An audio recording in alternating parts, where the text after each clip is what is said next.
Nadaljujemo z našimi pogovori. Za začetek z mano je Tomo Drevenšek, lepo pozdravljen. Pozdravljena. Gospod se je pripeljal iz Obale, ampak ko se je usedel tukaj nasproti mene, preveč zavija Štajersko. Kaj je zdaj to? Kako vas je pot zanesla na Obalo? Ja, Štajerci imamo radi Obalo, ne? In zato sem pred 12 leti pravzaprav prvič se spogledoval z resnim preseljevanjem na Obalo in tako sem se 10 let nazaj dejansko ustalil v Izoli in tudi poročil tam in imam tam družino, oziroma zdaj je tam moj tukaj in je lepo. Ampak po 12 letih ne gre tega naglasa iz vaše izgovorjave ven dat, ne? Se pravi, še kar zavijate. Ja, v službi se načeloma trudim, da govorim primorsko slovenščino, da bodo dijaki bolj zadovoljni, ampak oni imajo radi mojo štajerščino. In vsi so navdušeni nad vami, ne? Zelo izstopate ven iz okolice, kjer v bistvu službujete, ne? Če tako rečemo. Okej, ko sem zbirala o vas informacije, sem zasledila vaše besede. Verjamem, da narava mladim ponuja neprecenljivo priložnost za učenje, sprostitev, povezovanje. Prav zato želim mladim približati naravo, jih spodbuditi k zdravemu načinu življenja in jim pokazati, da so pristne izkušnje na prostem najlepše in najbolj dragocene. Zdaj pa me zanima, nam zaupate, na kaj se te besede navezujejo?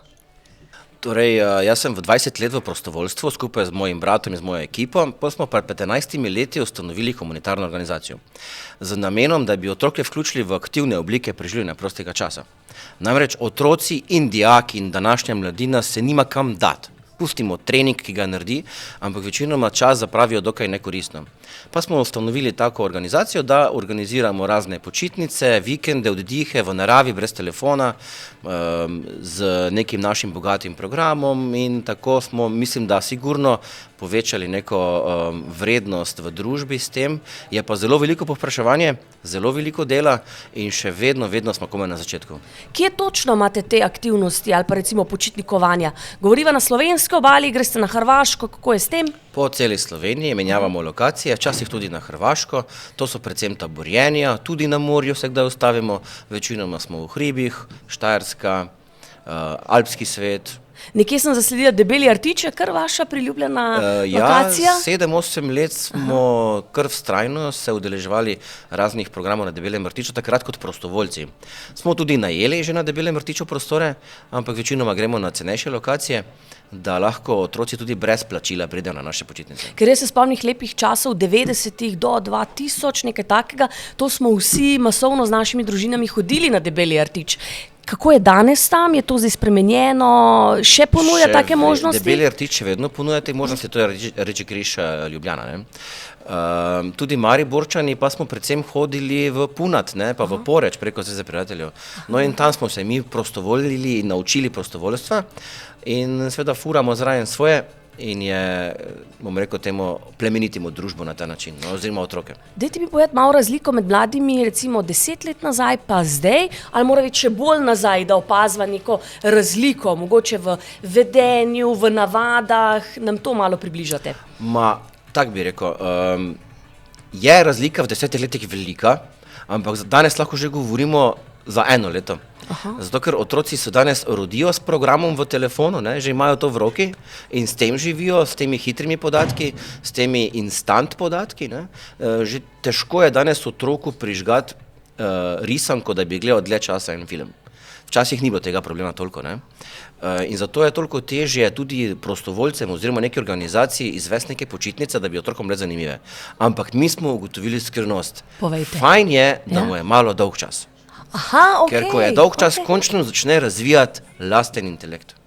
Kakšne aktivnosti, recimo grejo mladi na letovanje, rečeva Debeli rtič, kaj za njih pripravljate? Se pravi, športno udejstvovanje, ne vem, pobarvanke, kaj točno, konkretna delavnica? Torej na naših megataborih je ena stvar, ki je velika razlika od drugih organizacij, je to, da ima en odrasel vodnik do 5 otrok. To pomeni, da se jim lahko posvetiš v polni meri. Druženje v naravi je več kot pa program, da gremo zdaj tenis igrati, ker ga moramo, ali pa ping-pong, ker ga moramo, ampak imamo vsaki dan približno 7-8 dejavnosti, na katere se otroci sami prijavijo. In potem dobene prisile in vse polno.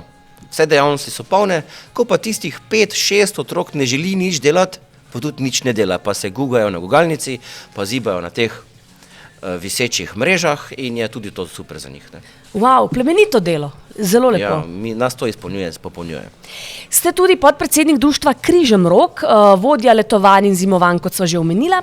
Kdaj ste začutili, da je vaše poslanstvo biti animator, koordinator za upokojence, vzgojitelj, spremljevalec otrok s posebnimi potrebami? Kdaj je ta glas prišel do vas?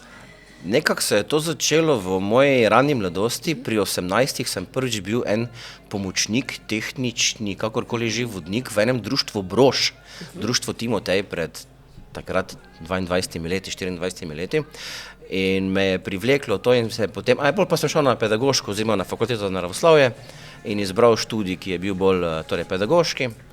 In sem nekako tam tudi videl reklamo za Rdeči križ, pa sem začel. Zdaj, to je bilo spontano, to ni bilo, da bi jaz to planiral. Ko sem se pa v tem res našel, pa sem še danes v tem uživam, tako bom rekel. Kako pa je delo z upokojenci, recimo? Isto kot z otroci. Res, lahko bi neko povezavo našli? Ja, isto kot z otroci, s tem, da z upokojenci je veliko modrosti. Pri otrocih pa je veliko tistega ogledala, da vidiš, kdo si, kaj si.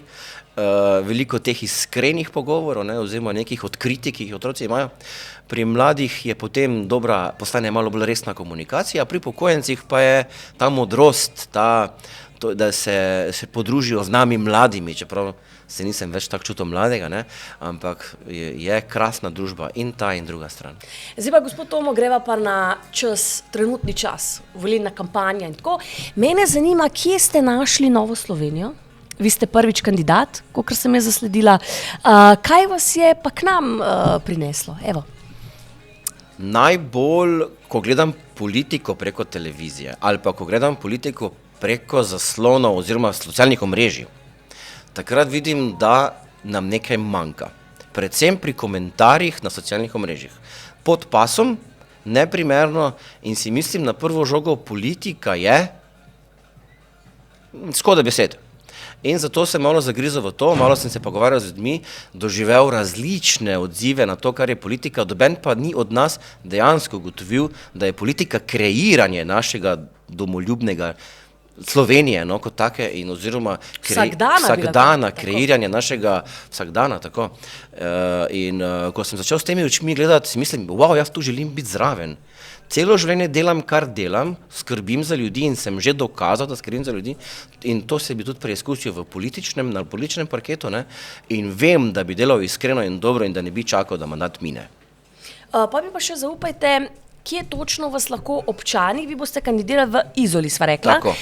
Kakšne aktivnosti v Izoli pripravljate, kje vas bojo ljudje lahko našli, tudi osebno nagovorili in boste dali kakšni promocijski material, se pravi, kaj se bo dogajalo v Izoli z vaše strani v tem mesecu? V Izoli imam vsakodnevno druženje z občani, imamo organiziran kombi, ki se vozimo po naših 4 občinah in smo skupaj, oziroma 3, skupaj delamo, mi vsi kandidati iz Obale. Potem imam 10. marca v gostišču Jasna ob 5. še jih lepo vabim naše vse Izolane, spoznavanje oziroma druženje, da se malo pomenimo o tegobah, ki so v Izoli.